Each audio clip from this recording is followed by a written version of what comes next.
Namaste. I'm Dr. Nikita Shere. I'm an Ayurvedic doctor and a well-being practitioner.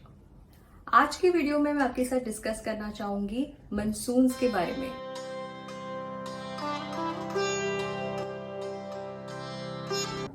तो पहले समझते हैं कि why is monsoon responsible for low immunity।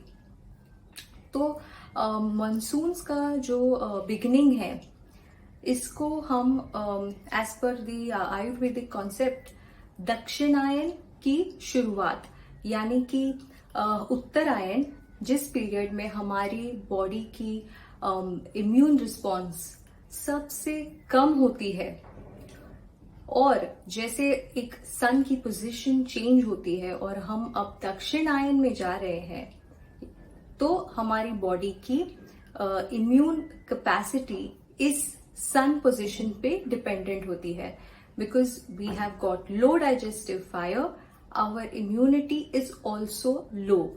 सो इसीलिए आपने नोटिस किया होगा कि इस सीजन में हम ज्यादा से ज्यादा बीमारियां या we are prone to falling sick. So that is the reason.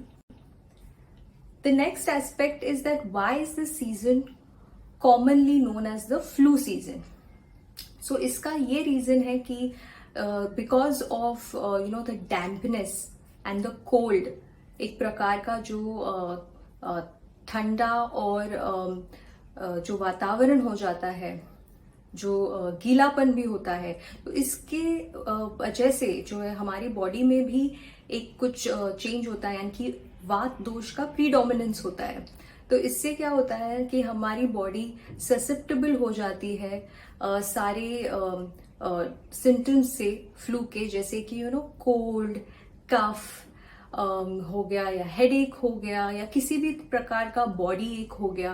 Because वात ये दोष हमेशा इस तरीके से हमारी बॉडी में रिप्रेजेंट होके आता है। आपने सुना होगा कि हमारे बुजुर्ग कहते हैं कि वात की आपको बीमारी हो गई है, तो ये कुछ वैसा ही एग्जैक्ट कोरिलेशन हम यहाँ लगा पाते हैं और इसीलिए हम ज्यादा से ज्यादा बीमार पड़ने के चांसेस होते हैं।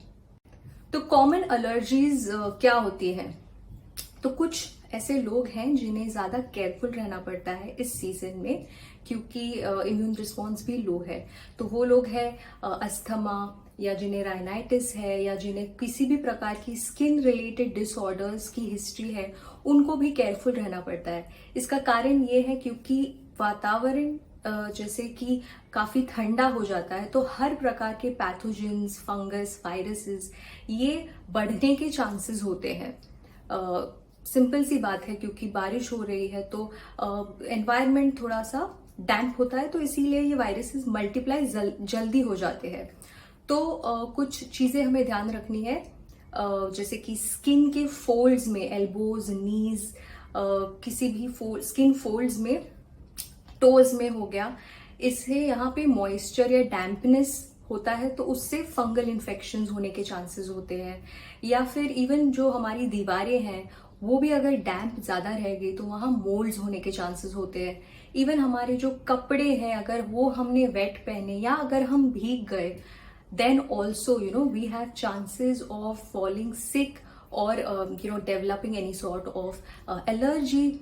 इसके अलावा आपने नोटिस किया होगा कि किसी भी प्रकार के इन्फेक्शंस जिसे हम फॉलिक्यूलाइटिस कहते हैं ये भी होने के काफी चांसेस होते हैं। हम इसे हीट बॉइल्स कॉमनली कहते हैं।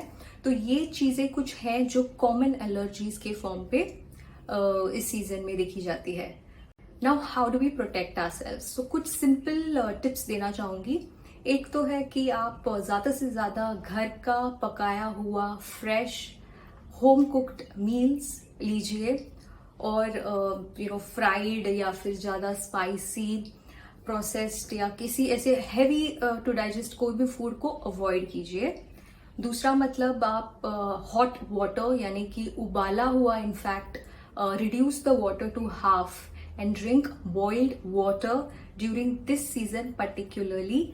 इसके अलावा आप जो है एक हॉट हर्बल टी बना सकते हैं जिसमें आप डालिए 5 लीव्स पुदीना के, कुछ 2-3 लीव्स तुलसी के, अगर आप 2 कप बना रहे हैं तो इसको अच्छे से उबाल लीजिए, 1/4 रिड्यूस हो जाए तो बंद कर दीजिए। और ये आप कभी भी दोपहर में या जब भी आपका मन करे तो ये ज़रूर पीजिए। इसके अलावा आप क्लीन एनवायरनमेंट या clean clothes, try to not get wet and take care of your self. ये कुछ इजी टिप्स ज़रूर ध्यान में रखिए।